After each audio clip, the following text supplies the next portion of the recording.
दूसरी बात समझने वाली ये है कि भाजपा के सबसे बड़े बड़े नेता जो हैं, यहाँ आए भी थे मेरे ख्याल से, गृह मंत्री जी, प्रधानमंत्री जी, क्या बात करते हैं, हमेशा अतीत की बातें करते हैं कि भाई ये इसलिए बिगड़ा हुआ है क्योंकि जवाहरलाल नेहरू ने बिगाड़ा होगा। आज तुम्हारी गांव में टूटी से पानी इसलिए नहीं आ रहा है क्योंकि इंदिरा जी ने कुछ किया होगा। तुम्हारी सड़क की मरम्मत नहीं हो रही है क्योंकि जवाहरलाल नेहरू ने उस समय कुछ गलत कर दिया होगा।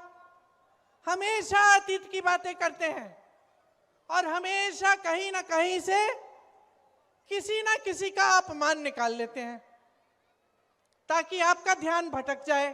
कर्नाटका में चुनाव था, वहां गए, कहने लग गए कि कर्नाटका के लोगों का अपमान किया है विपक्ष ने। बंगाल गए तो बंगाल का अपमान।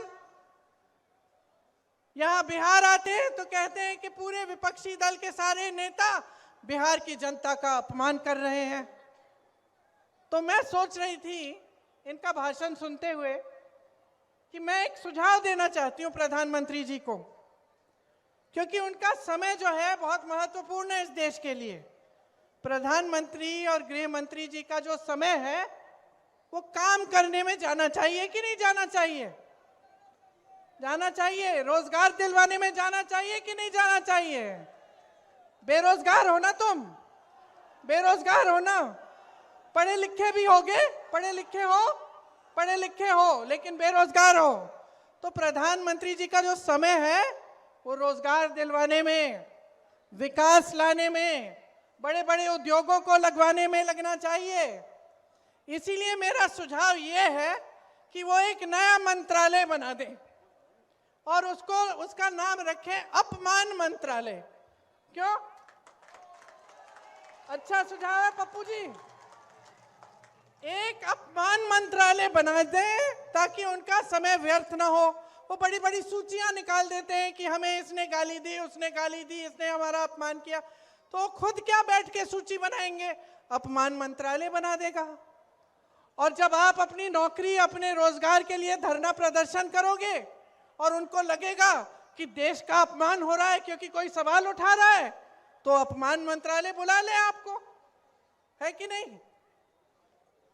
और जब कोई अध्यापक या कोई महिला या कोई संविदा कर्मी अपने अधिकारों के लिए सवाल उठाए तो इनको लगता है कि देशद्रोही हो रही है, इनको लगता है कि देश का अपमान हो रहा है, तो अपमान मंत्रालय को बुला ले, अपमान मंत्रालय कार्रवाई करे, है कि नहीं? अपना समय क्यों व्यर्थ कर रहे हैं?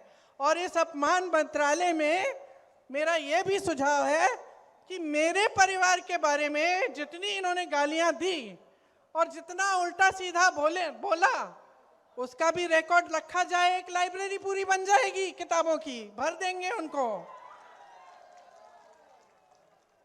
क्योंकि अफसोस की बात यह है कि इन फिजूल की बातों में आपका समय बर्बाद किया जा रहा है। इनके नेता मंच पे आते हैं, आपकी बात नहीं करते, ये नहीं बताते हैं कि आपको कितने रोजगार देंगे, ये नहीं बताते हैं कि बिहार में जो इतनी अच्छी शिक्षा की व्यवस्था थी, जो आईपीएस, आईएएस, आईएफएस के बड़े बड़े अधिकारी भेजती थी देश में, वो ठप क्यों हो गई? बताते नहीं है कि पेपर लीक क्यों हो रहा है आपका, कि जो ये नौजवान सारे यहाँ खड़े हैं, पढ़ते हैं, लिखते हैं, सालों ये संघर्ष करते हैं, पेपर देते हैं भर्ती के लिए और पेपर लीक हो जाता है, रद्द हो जाता है, कोई घोटाला हो जाता है, कोई पैसे ले रहा है उसमें से। ये नहीं बताते कि क्यों हो रहा है और उसको रोकने के लिए क्या करने जा रहे हैं। जो ये बड़े बड़े भाजपा के नेता हैं वो आपको सामाजिक न्याय की बात नहीं करेंगे आपके सामने। वो ये नहीं कहेंगे कि आपका हिस्सा, आपका हक आपको मिलना चाहिए। जो बड़े बड़े भाजपा के नेता हैं वो आपको ये नहीं बताएंगे कि बिहार में इतना भ्रष्टाचार क्यों हो रहा है, कितने घोटाले हो रहे हैं, कि जो पैसा आपकी स्कीमों के लिए, आपको आगे बढ़ाने के लिए, आपके विकास के लिए दिया जा रहा है, वो पैसा कोई खा रहा है, वो पैसा आपके पास पहुंच नहीं रहा है। ये बातें नहीं कर रहे हैं। मेरी बहनें यहाँ खड़ी हुई हैं, आपके संघर्ष को कौन पहचान रहा है? कौन पहचान रहा है? खेती में काम करती हो, घर के बाहर अगर जाती हो काम करने के लिए, घर आके भी काम करती हो, सोती नहीं हो जब तक बच्चों ने खाना खा लिया है, जब तक परिवार के सब सदस्यों ने कुछ खा लिया है, कभी कभी खाली पेट सो जाती हो, सुबह सबसे पहले उठती हो, इस समाज का पूरा बोझ तुम उठाती हो। परिवार की परवरिश, बच्चों की परवरिश, परिवार का देखभाल, बड़ों का देखभाल, छोटों का देखभाल, सब आप कर रही हो। कोई पूछने वाला है? किसी ने आपको कुछ दिया? अब चुनाव आ रहा है तो 10,000 रुपए दिए जा रहे हैं। ये 10,000 रुपए जो आज दिए जा रहे हैं 20 सालों के लिए कहां थे? आपको 20 साल क्यों इंतजार करना पड़ा इसके लिए? आपका मजाक क्यों उड़ाया जा रहा है? चुनाव के एक हफ्ते पहले ये ऐलान करते हैं कि 10,000 रुपए देंगे और अब बांटना शुरू। तो ये पैसे कहां थे इससे पहले? क्या इससे पहले महिला संघर्ष नहीं कर रही थी? क्या इससे पहले महिला भूखी नहीं सो रही थी? क्या इससे पहले महिलाओं पे अपराध नहीं हो रहा था? 20 सालों से आप सरकार में हैं, आज सूझा है आपको ये? इसका मतलब क्या है बहनों? समझ लो अच्छी तरह। आपकी कोई सहेली है जिसका पति पीता है? रोज घर आके मारता होगा। तो रोज घर आके अगर मारता है और एक दिन अचानक कहने लगा कि लो मैं तुम्हारे लिए एक महल बनाने वाला हूं, अब मैं तुमको बहुत अच्छी तरह रखूंगा, मैं कभी तुम्हें मारूंगा नहीं, मैं हमेशा तुमसे अच्छी तरह बात करूंगा, तो तुम क्या कहोगी अपनी सहेली को? इसकी बातों में मत पड़ो बहन, यही कहोगी ना?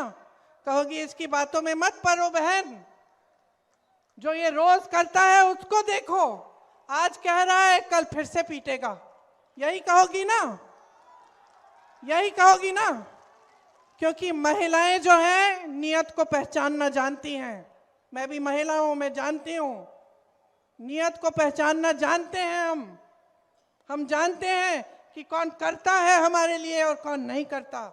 हम जानते हैं कि 20 सालों से हम भटक रहे हैं, हम संघर्ष कर रहे हैं, हमारी कोई सुनवाई नहीं है, और चुनाव के एक हफ्ते पहले आपने 10,000 रुपए देना शुरू कर दिया। बहनों 10,000 रुपए ले लो, लेकिन अपना वोट मत दो।